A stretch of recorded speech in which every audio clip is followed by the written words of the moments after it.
جلفای اصفهان با اسم ارامنه گره خورده. محله‌ای دیدنی و محبوب کنار زاینده رود که بیشتر از هر جای دیگه ایران مختص ارامنه شده و هنوزم به نام ایرانیای ارمنی شناخته میشه. اما کمتر کسی خبر داره که ارامنه تا بخوان توی این محل ساکن بشن و جلفای اصفهان رو به نام خودشون کنن چه سختی‌ها و عذابی کشیدن.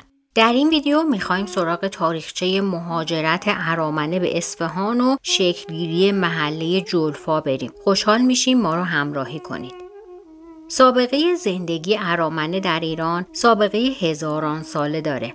در واقع این قوم از اول شکلگیریش گاهی به عنوان همسایه ایران و گاهی بخشی از امپراتوری ایران بوده که حاکمیت مستقلی داشته. اما مهاجرت بزرگ ارامنه به ایران به دوران صفویه برمیگرده. پیش از اینکه سراغ اصل ماجرا بریم در مورد منابع مورد استفادهمون توی این ویدیو بگم که 2 کتاب زندگانی شاه عباس اول نوشته نصرالله فلسفی و کتاب ایرانیان ارمنی نوشته اسماعیل راین هستند. حالا باید بریم به حدود 500 سال قبل. ولایت‌های ارمنستان و شروان از سال 1587 میلادی در زمان پادشاهی سلطان محمد خدابنده یعنی پدر شاه عباس صفوی عرصه تاخت و تاز سپاهیای ترک شد و از سال 1590 میلادی بنا به پیمانی که بین نماینده‌های شاه عباس و سلطان مرادخان سوم سلطان عثمانی در شهر استانبول امضا شد، شهر تبریز قسمت غربی آذربایجان و ولایت‌های ارمنستان، شروان، گرجستان، قره‌باغ و قسمتی از لرستان و قلعه نهاوند از طرف شاه عباس رسما به دولت عثمانی تسلیم شد. این ولایت‌ها حدود 15 سال همچنان در تصرف ترک‌های عثمانی بود. اما بالاخره شاه عباس مصمم شد که لشکرش رو به آذربایجان بفرسته و ولایت‌های از دست رفتش رو پس بگیره. نقشه چی بود؟ به عنوان اینکه برای سیر و سیاحت و شکار هوس رفتن به مازندران و گیلان رو کرده از اصفهان بیرون اومد و وقتی به قزوین رسید قصد حقیقیش رو آشکار کرد. از قزوین 6 روزه خودش رو به تبریز رسوند و با پس گرفتن شهر تبریز جنگای خونین ایران و عثمانی هم شروع شد. شاه عباس طی چند ماه جنگ و درگیری قسمت بزرگی از آذربایجان و قره‌باغ و ارمنستان رو با قلعه‌های بزرگ ایروان و نخجوان از ترک‌های عثمانی پس گرفت و داشت به هدفش میرسید که خبر اومد سلطان عثمانی سنان پاشا یکی از سردارای بزرگش رو که به چغالوغلی معروف بود با یه سپاه بزرگ روانه ایران کرده و دارن از شهر وان به طرف شهر قارس و آذربایجان پیش میان. پس به تقلید از جد شاه طهماسپ اول فرمان داد که شهرهای آباد ارمنستان رو ویران کنن و از غلات و آذوقه چیزی باقی نذارن و تمام مردم این نواحی رو هم به خاک ایران کوچ بدن تا کمیابی آب و آذوقه مانع پیشرفت سردار ترک و سپاهیای دشمن بشه. یکی از معاصرای اروپایی شاه عباس یعنی آنتونیو دوگوا در این باره نوشته شاه عباس چون آگاه شد که چغالوغلی از وان به جانب قارس پیش می آید از نزدیکی این شهر عقب نشست و از رود ارس که ارمنستان کبیر را در نزدیکی شهر نخجوان به 2 قسمت می سازد گذشت و در این سوی رودخانه به انتظار تصمیم چغالوغلی اردو زد. زیرا اگر سردار ترک از رودخانه می‌گذشت شاه با او می‌جنگید و بی گفتگو شکستش میداد، چنان که یک ترک هم زنده نمی‌ماند و اگر از رود ارس نمی‌گذشت گرفتار سرمای سخت زمستان که تازه آغاز شده بود میشد و بر سپاهش آسیب فراوان می‌رسید. ولی شاه برای آنکه شهرهای آباد ارمنستان را که غالباً خودشان تسلیم وی شده بودند در اختیار ترکان نگذارد تصمیم سخت وحشیانه گرفت و اخطار کرد که همه اهالی ارمنستان که در آن سوی ارس هستند باید شهرها و خانه‌ها و دهکده‌های خود را 2 روز پس از فرمان شاه ترک کنند و بدین سوی رودخانه منتقل گردند وگرنه کشته خواهند شد.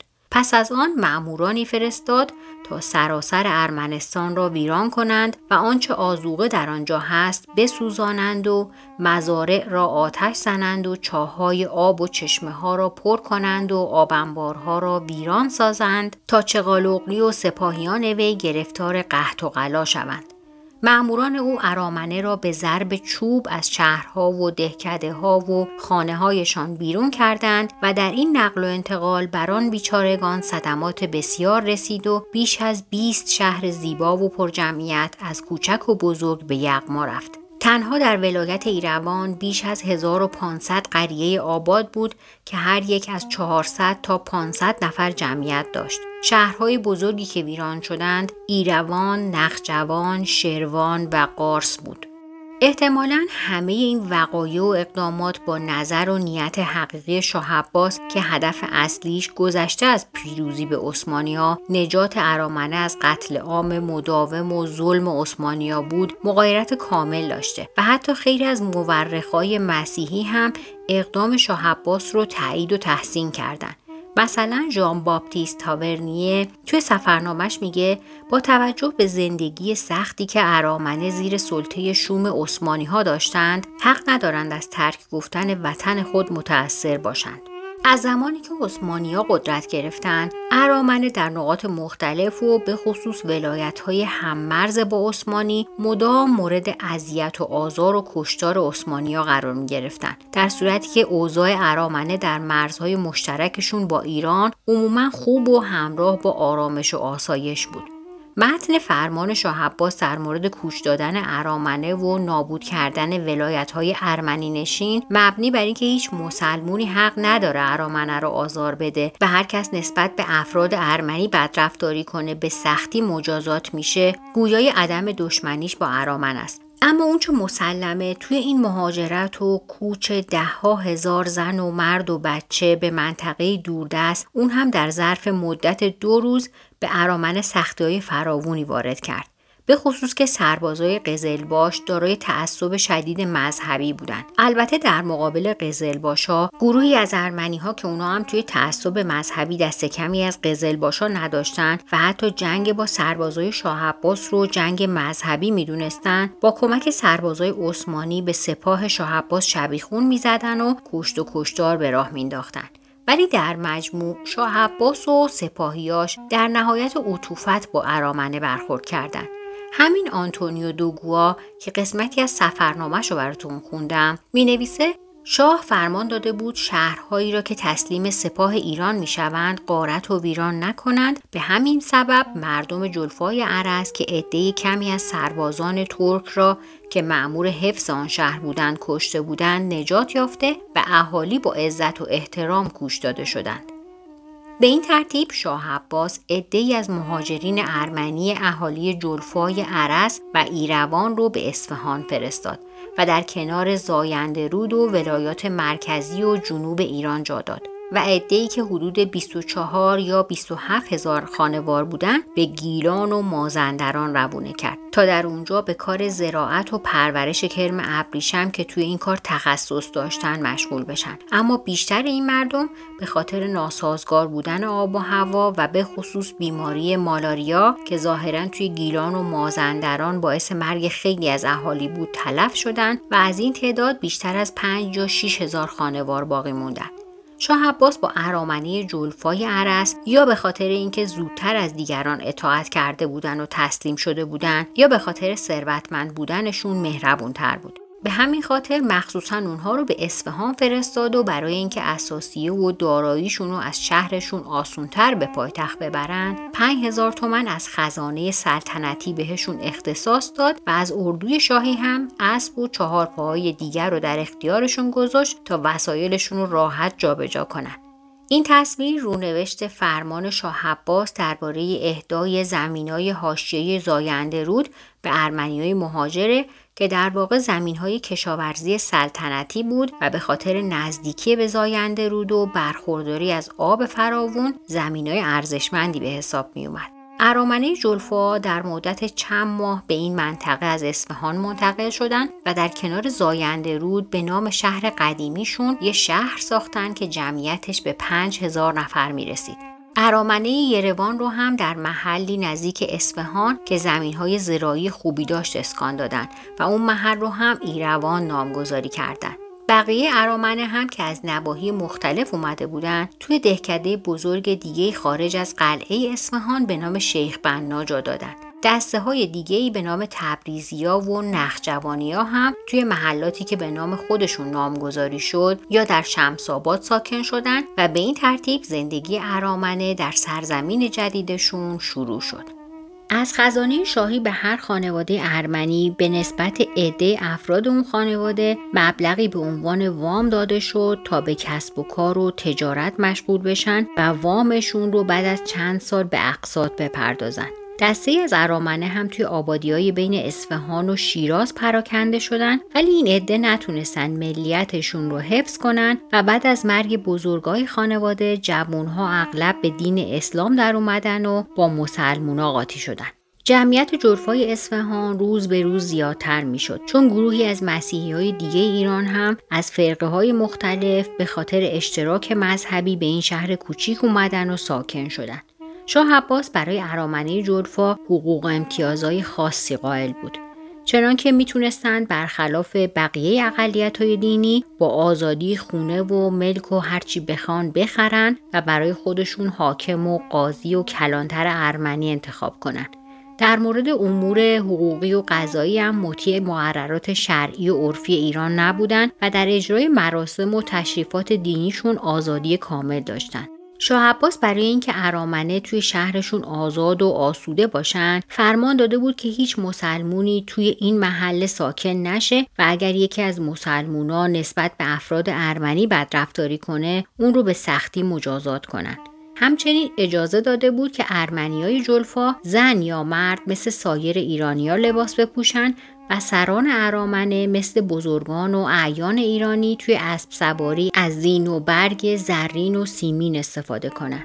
در اون زمان یهودی‌ها باید لباس مخصوص به تن می‌کردن و مسیحی‌ها هم باید با لباس و صلیب مشخص توی جامعه تردد می‌کردن. شاه عباس در کار تجارت هم با ارامنه جلفا یاری و همدستی کرد.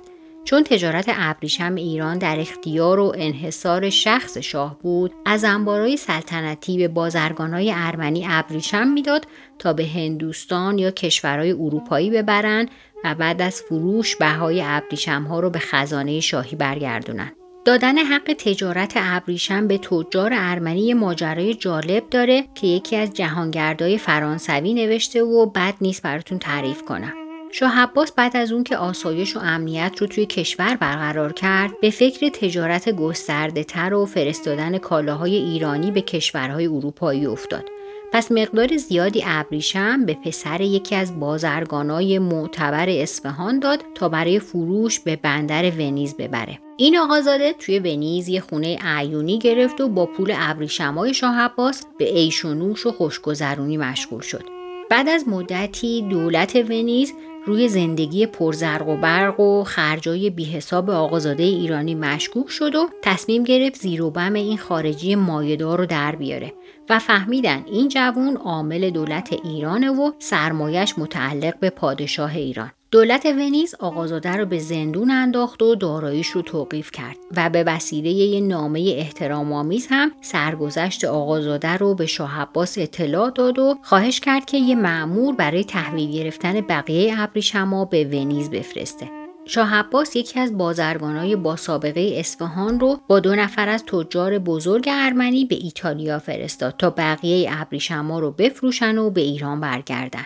بعد از این اتفاق شاه عباس متوجه بی‌لیاقتی ایرانی‌ها توی کار تجارت و افراطشون توی عیاشی و ولخرجی شد و چون فهمیده بود که تجار ارمنی صرفه‌جو و قانعن و برای تحمل رنج سفر آماده ترن، از طرفی به خاطر مسیحی بودن هم پیشرفت کارشون توی کشورهای مسیحی اروپا بیشتره، از اون به بعد حاصل ابریشم ایران رو غالباً به وسیله بازرگانای ارمنی به اروپا فرستاد و در تجارت خارجی کشور بیشتر از ارامنه استفاده می‌کرد. توجه خاص شاه عباس به ارامنه جلفا باعث شد که ارمنیای شهرهای دیگه ایران و ارمنستان هم به اصفهان بیان و در مدت کوتاهی به جمعیت و وسعت جلفا اضافه شد و وقتی مردم جلفا با کار و تجارت پولدارتر شدند به ساختن خونه ها و کاروانسراها و کلیساهای بزرگ رو آوردن که هنوز هم در محله جلفای اصفهان سرپا هستند و یادگار روزهای اوج ارامنه در اصفهان. شاردن، تاجر و جهانگرد فرانسوی که نزدیک 40 سال بعد از مرگ شاه عباس به اصفهان اومده بود، نوشته ارامنه چون به جلفا آمدند هیچ نداشتند، اما پس از 30 سال کارشان چنان بالا گرفت که در آن شهر بیش از 60 بازرگان از 100,000 تا 1,000,000 اکو سرمایه داشتند. بزرگترین محلات خارج شهرهای جهان جلفای اصفهان است که 1 فرسنگ طول و 1 فرسنگ عرض دارد. این محله از 2 قسمت تشکیل می شود. یکی جلفای قدیم که در زمان شاه عباس اول ساخته شده و دیگری جلفای نو که از آثار دوره سلطنت شاه عباس دوم است. جلفای نو از هر جهت بر جلفای کهن برتری دارد، زیرا کوچه های آن وسیع تر است و پردرخت، اما داخل خانه های جلفای قدیم به سبب ثروت ساکنان آنها بهتر است. جلفا 5 خیابان بزرگ دارد که امتداد آنها از شرق به غرب است، یعنی از کنار رودخانه به جانب کوه. در این شهر بازاری خوب با چند حمام، 2 کاروانسرا، 1 میدان، 11 کلیسا، 1 مکتبخانه برای پسران و مکتبخانه دیگری برای دختران وجود دارد و امور دینی به ریاست اسقفی بزرگ اداره می شود. در جلفا از 3400 تا 3500 خانه هست و خانه های کنار زاینده رود بسیار عالی و زیبا و شبیه به عمارت‌های سلطنتی است. همونطور که گفتم ارامنه از نقاط مختلف به جلفا اومدن و جمعیت شهر رشد زیادی داشت، به طوری که شاه عباس در سالهای پایان سلطنتش ناچار شد طی فرمان دیگه زرتشتیای اصفهان رو که در گبرآباد کنار جلفا زندگی می‌کردن به داخل شهر اصفهان کوچ بده و خونه ها و اراضی اونها رو به گروه تازه از مهاجرای ارمنی که در سنگ تراشی مهارت داشتن بسپره و از اون تاریخ اسم این محله به سنگ تراشا تغییر پیدا کرد. ارامنه در اصفهان بازار خاصی هم داشتن که از ضلع غربی میدون بزرگ نقش جهان داخلش می شدن. در دکونها و حجره‌های این بازار تجار ارمنی بیشتر ماهوت انگلیسی و هلندی و پارچه‌های ونیزی و اجناس فرنگی رو که باب سلیقه ایرانیا بود می‌فروختن. به این ترتیب ارامنه بعد از سالها که توی بیم و اضطراب جنگ‌های مداوم ایران و روم و عثمانی و هجوم پیاپی اقوام متجاوز یا زیر سلطه اشغالگرای عثمانی به سر می‌بردن، با تدبیر شاه عباس یه زندگی جدید رو توی سرزمین جدید آغاز کردند. نکته شگفت انگیزی که از نبوغ شاه عباس حکایت میکنه اینه که شاه عباس مخصوصاً دستور داده بود هر کدوم از اقوام ارمنی، گرجی و شروانی رو در ولایاتی از ایران که از نظر آب و هوا شبیه وطن اصلی اونها باشه ساکن کنن. مثلا ارامنه جلفا در کنار رود ارس رو به اصفهان در ساحل زاینده رود بردن. ارامنه ایروان و نخجوان و مردم گرجستان و شروان رو به ولایت‌های گیلان و مازندران که نزدیک دریا بود و آب و هواش مثل زادگاهشون روانه کردن و بعد برای اینکه مهاجران توی شهرهای تازه خودشون راحت و راضی باشن به هر خانوار پول و زمین و وسایل کشت و زرع و گاو و گوسفند داده شد و هر طایفه و گروه رو به همون پیشه و کاری که در وطن اصلیشون داشتن مشغول کردن. شاه عباس چون میدونست مهاجرای مسیحی به خوردن گوشت خوک عادت و علاقه دارن، مقداری خوک از امیر گرجستان خواست و توی یه دهکده نزدیک اصفهان تربیت میکرد تا در اعیاد مذهبی برای ارامنه اصفهان و مازندران بفرسته. همیشه مراقب بود که از جانب مسلمانای متعصب یا بدخواه به اونها توهین و تجاوزی نشه. امکاناتی که شاه عباس برای ارامنه فراهم کرد همراه با نیروی کار ارامنه، امانتداری و ابتکاری که توی این قوم وجود داره باعث شد که خیلی زود همه اونها از زندگی کاملا مرفهی برخوردار بشن. رافائل رومان توی سفرنامه‌اش می‌نویسه یکی از ارامنه که پیش از مهاجرت به ایران در یروان قصابی بیش نبود، از راه تجارت ابریشم مال و مکنت فراوانی گرد آورد تا آنجا که دارایی‌اش به 24,000 تومان رسید و کلیسای بزرگی در میدان جلفای اصفهان بنا کرد. پیترو دلاواره هم می نویسه شاه عباس ایرانیان را که به عیسویان دست نمی زدند مبادا که نجس شوند چنان تربیت کرده است که با آنان می نشینند و می خورند و حمام می روند و ازدواج می کنند. با حمله افغانها به اصفهان و سقوط این شهر، جلفا هم گرفتار غارت افغانها و خیلی از ساختمانهاش ویران شد و این شهرک آباد و پرجمعیت به سرعت رو به زوال گذاشت و با انتقال پایتخت جلفا توی کشمکش‌ها و جنگایی که بین مدعیان سلطنت شکل می‌گرفت، آسیب‌های جدی دید و خیلی از ارامنه شروع به مهاجرت کردند. به طوری که شهر جلفا که روزگاری شاردن به توصیف خونه‌هاش پرداخته بود و تعداد اونها رو ذکر کرده بود، توی دوره‌های بعد به بخش کوچیک و کم جمعیتی تبدیل شد. ارنست هولستر که در دوره قاجار در اصفهان زندگی کرده، تعداد ارامنه ساکن در جلفا رو در سال 1880 2658 نفر ذکر میکنه که در 380 خونه زندگی میکردن.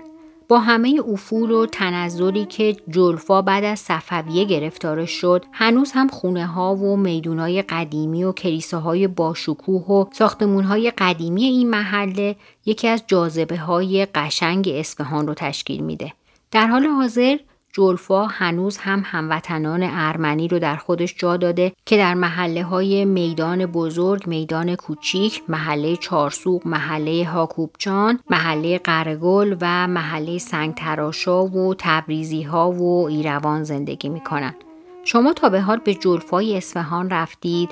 چه چیز این محله براتون جالبه؟ و در پایان خوشحال میشیم نظرتون رو درباره ویدیو و تاریخچه کوچ ارامنه به اصفهان بدونیم.